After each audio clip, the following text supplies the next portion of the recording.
Welcome back to another episode of Sport Trap Sit Downs. We are at SB Ballard Stadium here at ODU.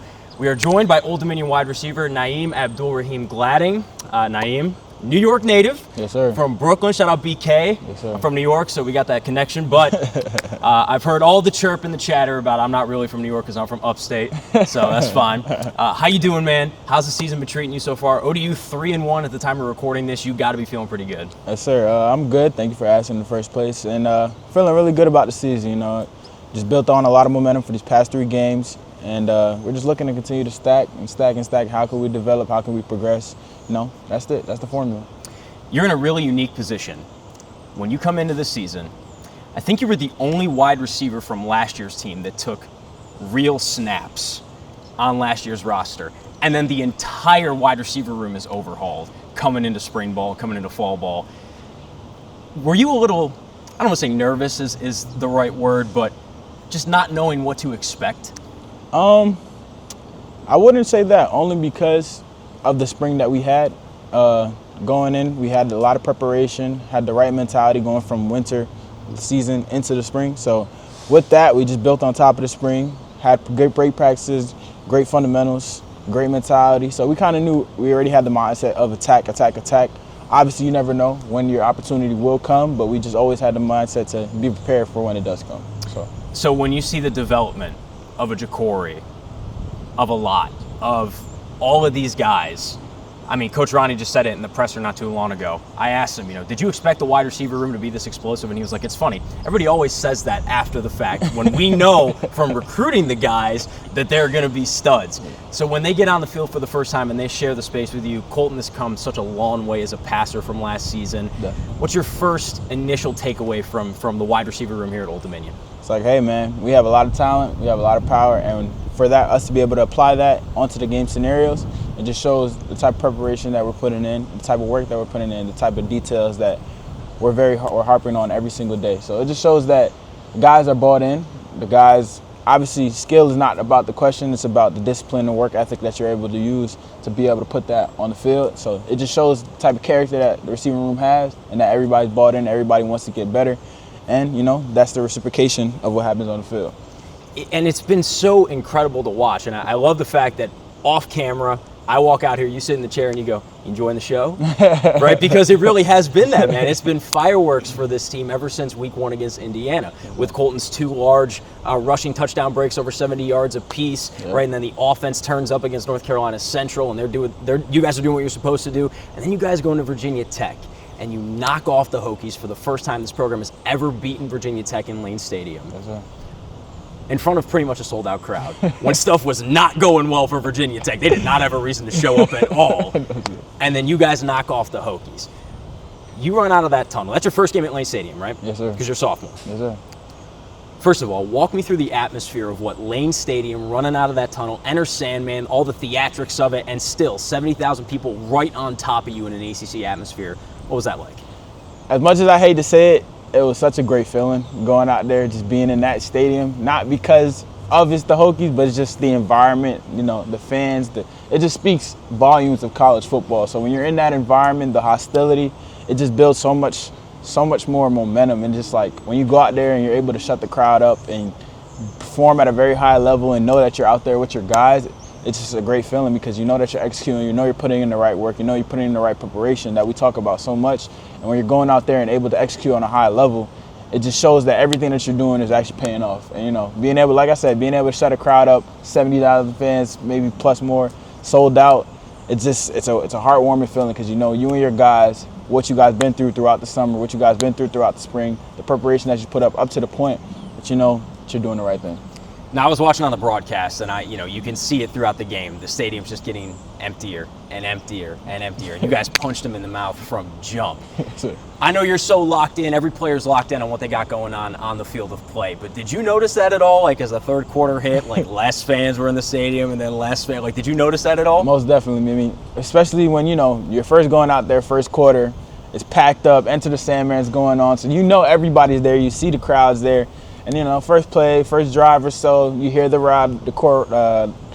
crowd roar and all that. So when you see it just slowly die down, hear it slowly die down, you just know you're doing something right out there. And then, second quarter goes on, a little bit of fans leave. Third quarter comes, it's a wholly completely different picture. And then fourth quarter comes, we're up 42. So whatever the score may be. It's great. Yeah, exactly. Because it doesn't matter what the other score was. You guys walked out with a dub. And you had arguably the catch of the night. Appreciate it. I mean, first of all, Colton dropped it in a bucket. Yeah, definitely. That I can't take any more credit for what he did. He put it in the right position, and, I just finished the play. I mean, he hit you with that SportsCenter top 10 moment, man. I mean, it's like, I don't know if it did make it that night. If it didn't, it definitely should have. But, I mean, you hit him with the right up here, and then you bring it in both hands. And then I remember they throw a flag, and then they review it, and they make sure. And Virginia Tech had so many flags that game that you weren't sure if it was like, okay, it's going to get called back, and then ODU is going to go back maybe 5-10 yards. No, it stood. And Colton threw that thing on the run, too. On the run, man. So what are you telling him when you get off the sideline? What is he telling you? One-handed catch, but you're telling him about that throw on the run. Hey, man, I tell him, hey, I got you, and you got me, and that's just great execution. I tell him, hey, good job. Cause at the same time, we're still in the game, so it's like, you can't get too over ahead of yourself, but it's like, we do appreciate the play that did happen. So I do tell him, hey, man, great job, great ball. I'm not too worried as far as my ability, as far as my catch. I want to tell him how much of a good job he did and put it in the right position for me to even make that play. So you saw him last year, and he stepped into a pretty difficult situation, with Grant going down, and then he has to step in, and then Quinn stayed right, and it was kind of like a quarterbacking carousel for a little bit until Colton really took over the reins. And I feel like it was like maybe the Coastal Carolina game around there where that offense really exploded under him. Yeah. But he used a lot of his legs, yeah. Right? I think he was the second leading rushing quarterback in the Sun Belt last year, and now he's I think he is one of, if not the leading rusher in FBS for all quarterbacks, right? So, I mean, he's put on a show with his legs. We know that that's going to happen. Yeah. But how have you seen the development of his arm as somebody who he's throwing the ball to, one of his more reliable targets? I mean, you could definitely see the progression as far as last year. You could tell he was a little hesitant out there, but now you could tell he just trusts himself more. He trusts his arm, and I think he trusts his receiving core as well. So he's able to just put it out there and allow us to go out there and fall under it. And with that, that comes a big way. It comes a long way for us as far as receivers, knowing that our quarterback's going to throw it regardless, not having to worry about, okay, he's second guessing or not. He's going out there and he's playing free, and you could tell like he just loves doing it. He's going out there, he's having fun. When he's going out there and he's having fun, he's playing like himself. That's when he's playing his best football. And when it just shows, he came very like you said, a long way from being just a running quarterback to now being a dual threat in FBS football, being one of the top quarterbacks in FBS football, and it just showcases. So, he definitely came a long way, like you said. I always wanted a high-paying career, but I didn't want to be stuck at a desk. In just 4 months, Tidewater Community College taught me how to drive a truck. The pay is great, and I have the independence I've always wanted. They helped me with financial aid and showed me how to enroll. TCC even helped me find a job. Now I'm on my way. Tidewater Community College. From here, go anywhere.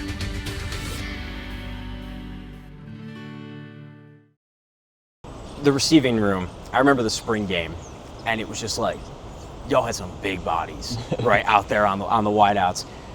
I think the first thing I want to ask is like, man, how much fun are you having lining up on the other side of Ja'Cory Thomas, and he's able to do what he does, you're able to get yours in, yeah. Trey does his thing, Lott does his thing, but then like you see the explosive play that Ja'Cory had against Liberty where he jukes a defender out of his shoes, breaks off, and then gets to the end zone. Yeah. How much fun are you having knowing that this receiver room can beat you in 4 different ways? Yeah, I mean, it's a great feeling because, at the end of the day, the defense cannot scheme against one player. They have to scheme against the whole receiving core. So, it just makes it hard. You just have to play your game and hope that their DBs stop us. But, it has not happened so far. It hasn't happened so far. So, I mean, I'm not going to, we still have to keep getting better, keep progressing. The job's not finished. We're not going out there saying that, that nothing's can happen, but at the same time, we are very confident in our skills as receivers and the preparation that we put in. So going out there, knowing that, I got Trey on one side of me, Ja'Cory on the other side of me, and me in the slot,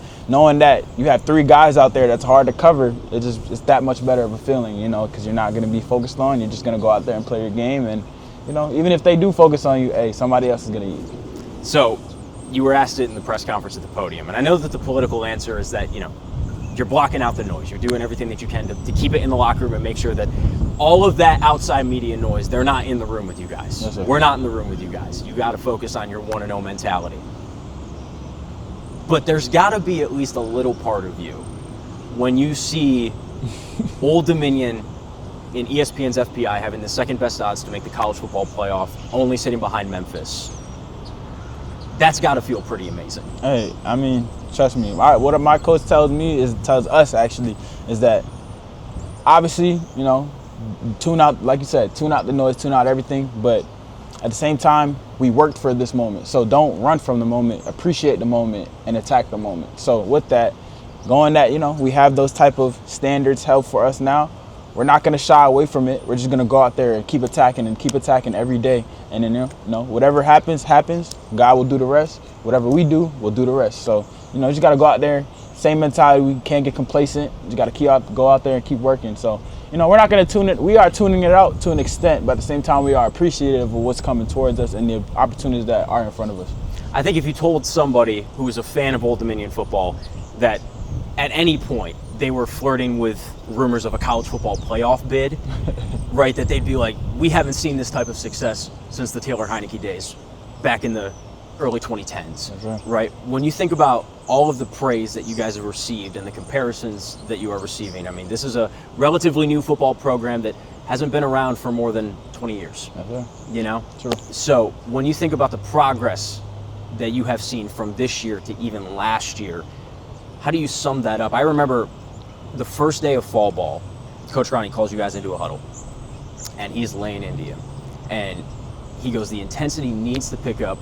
This is not the build of a championship football team right now. We need to get better in terms of our intensity.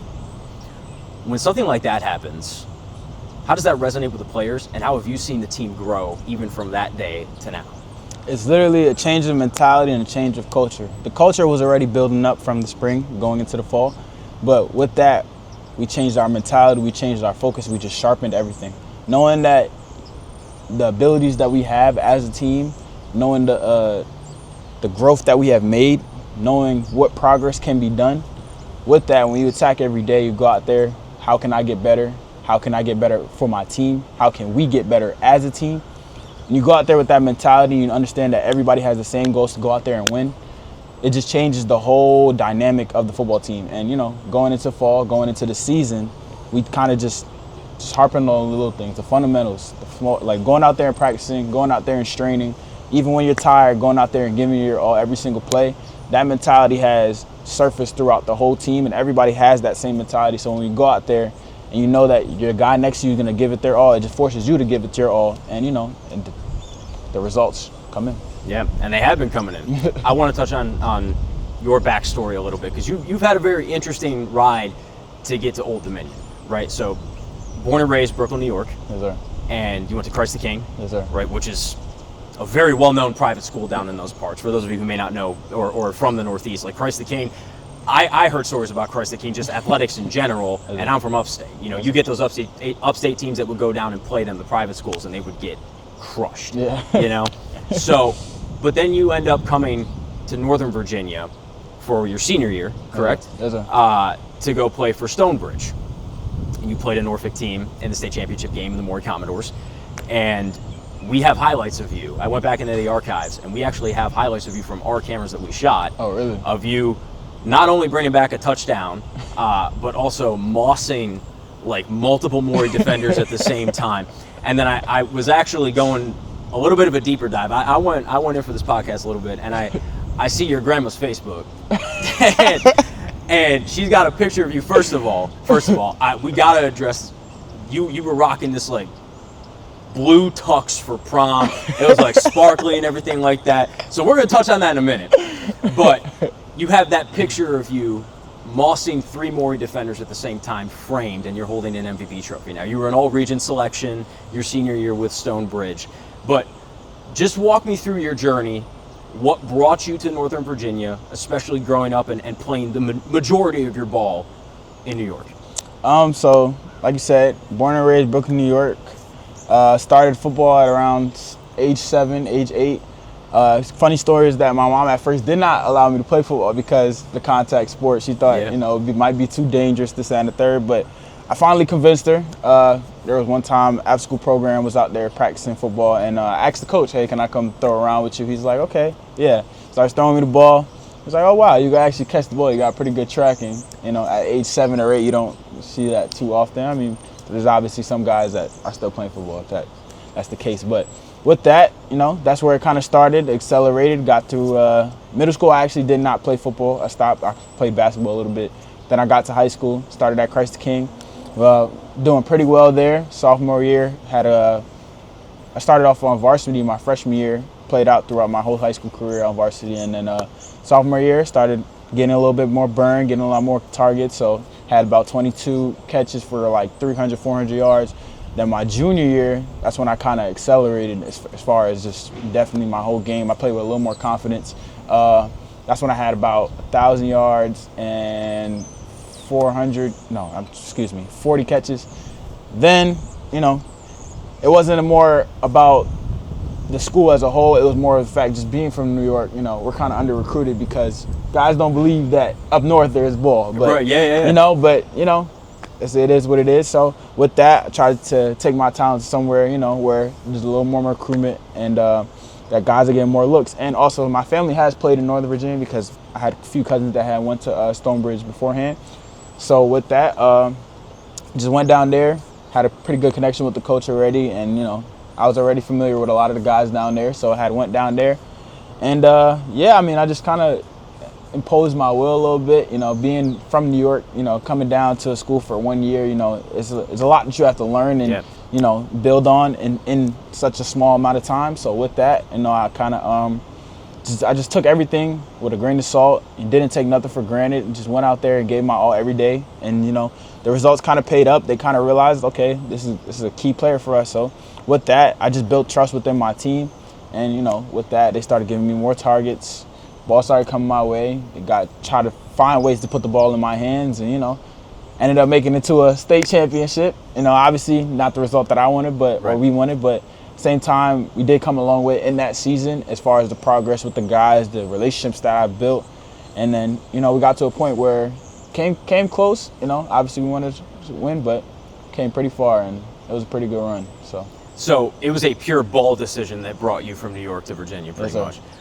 So for people at home, right, a lot of people will say, I have a lot of friends down here who say this is not the South. Yeah. But if you're coming from New York, this is the South, especially if you're down here. But in Northern Virginia, we will still consider that the South or the Northeast. So in terms of a culture shock and switching from Brooklyn culture, I mean, like, that's a completely different world from Ashburn, Virginia. Definitely. So walk me through the adjustment on a personal level of what that culture change was like. Man, it was definitely, it took a little bit of time to adjust to, being that, you know, New York is such a fast-paced city. Just going, everybody's moving, everybody's going, everybody's in their own lane. Nobody's like, but you know, you go down to Ashburn, it's a little more slower paced. Everybody's a little more nicer too. When you get to, you know what I'm saying? So it was definitely an adaptation that I had to take in. But once that, I loved it. You know what I'm saying? Like, you just meet more nice people, more genuine people.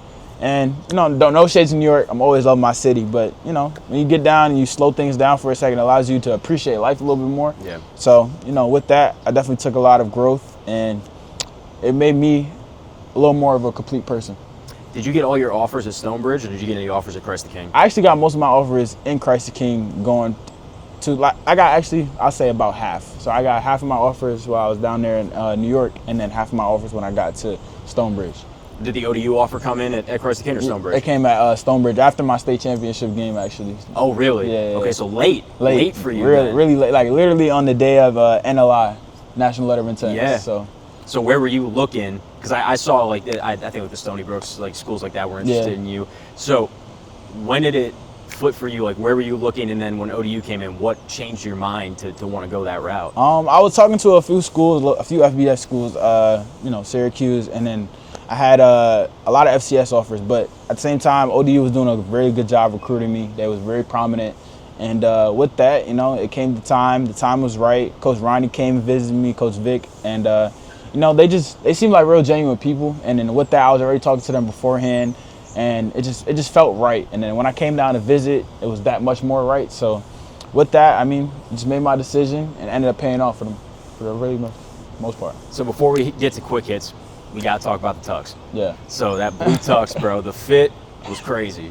And so Where did you get your fashion sense from, like when you were growing up? Because I've seen like your Instagram flicks and everything like that. Like you can dress. Yes, sir. You know. Appreciate that. So like, where did you get that fashion sense from? I know it's a big culture thing down in Brooklyn. Yeah. Right. But where did that come from? Did you have the best drip in your friend group? All that stuff. Hey, I would say for the most part I had the best drip, but you know the guys might argue and whatnot. But you know, like you said, being from Brooklyn, New York, fashion is just a big thing in Manhattan, the city, just in general. So with that, you know, I kind of just always had that feeling for me that I know I like to dress, I like to put on clothes. So, and my dad is a pretty good guy as far as dressing, so I took a lot of inspiration from him as well. And my family, they do a pretty good job dressing as well. So with that, you know, I always just took in what I could take in from somebody else, but then also add my own flavor to it. Yeah. And then with that, you know, I just started to build my own style, build my own flavor, and then now it's just me. I just go out there, I just, you know, put on how I feel, and that's what shows up. yeah, I got you. So quick hits before we get you out of here. Got you. So, pre-game ritual for you, superstitions, anything like that, you have to do it before a game, and if you don't do it, you're not going to ball out. Well, first thing first, I always call my grandma and we pray. We'll sit there on the phone for about 5-10 minutes and just go through a simple prayer, just start the day, make sure that, you know, my mind's in the right place, know that God is with me. And then after that, you know, I just get a few catches, you know, make sure I'm stretching, make sure I'm flexible. It's not too many as far as pregame rituals, but I just make sure that my body's in the right space and my head is in the right space. It's most importantly my head, because with that, that's everything. You know, if you're in a controlled aspect as far as your mind, then you're able to go out there and play free, play smart, play slow, but in your own pace. You know what I'm saying? So with that, slow down the game, just go out there, make sure I'm feeling calm, feel the air, feel the grass, stuff like that. Just little things that'll make you be where your feet are. And with that, you know, it allows the game to slow down for me. What's in the headphones? What do you listen to for you? I listen to a few things. Big young boy guy. Yeah, okay. I'm a big no cap guy. And you got any New York love? You know, we talking like Davies, we talking like, what we talking like, Biggie, what we talking? I listen to Davies. Yeah. I listen to you know, some of the drill rappers. Yeah. Sleepy Hollow. Yeah. A Boogie, anything like that? A Boogie for sure. Yep. Pop Smoke. Yeah. Especially being from Canarsie, so. Oh, really? Yeah. Okay. So I definitely listen to Pop Smoke a lot, and then Rip Woo, man. Rip Woo. Yeah. That's me right there. You got one song that I gotta listen to before the game. If I have to say one song, Shot Calling by NBA Youngboy. Word. Yeah. I bet. Got it.